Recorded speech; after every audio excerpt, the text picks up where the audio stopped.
আলোচনা প্রসঙ্গে যে বলা হয়ে থাকে যে আল্লাহ সবখানে আছেন, আল্লাহ সবখানে আছেন, এই প্রসঙ্গে কারো কারো মনে প্রশ্ন জাগে, আল্লাহ তার অস্তিত্ব নিয়ে সবখানে আছেন না গুণের মাধ্যমে?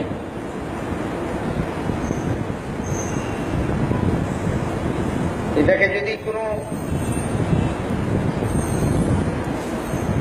মাখলুকের বেলায় যদি এই ধরনের প্রশ্ন করা হয়, প্রশ্নটা এইভাবে হয় যে তিনি অমুক জায়গাতে আছেন সত্তাগত ভাবে না গুণগত ভাবে? সত্তাগত ভাবে আল্লাহ আছেন সবখানে না গুণগত ভাবে আছেন সবখানে? এই প্রশ্নের জবাব পরিষ্কার। আল্লাহ সত্তাগত ভাবে যেমন জমিনে নাই, আল্লাহ সত্তাগত ভাবে আসমানেও নাই।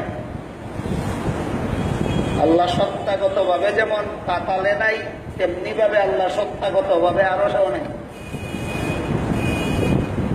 কিন্তু কোরআনের বিভিন্ন আয়াতে যে আল্লাহ কোন আয়াতে আরশে আছেন বলেছেন, কোন আয়াতে আসমানে আছেন বলেছেন,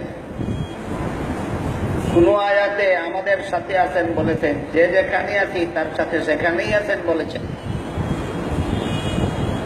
এটা সত্তাগত ভাবে নয়, গুণগত ভাবে। কারণ আল্লাহর সত্তা কোন স্থানের মুখাপেক্ষী নয়, এটা হইল মূল কথা। আল্লাহর সত্তা কোন স্থানের মুখাপেক্ষী নয়। যখন কোন স্থান ছিল না তখনও আল্লাহর সত্তা ছিল। প্রমাণ হয়ে গেল যে আল্লাহর সত্তা স্থানের সাথে সম্পৃক্ত নয়। কিন্তু জগৎ সৃষ্টির পরে জগতের কোন একটা দুলার কণাও এমন নাই যার মধ্যে আল্লাহর গুণ বিদ্যমান নাই।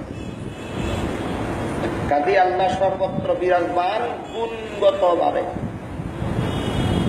সত্তাগত ভাবে আল্লাহ আসমানেও নেই।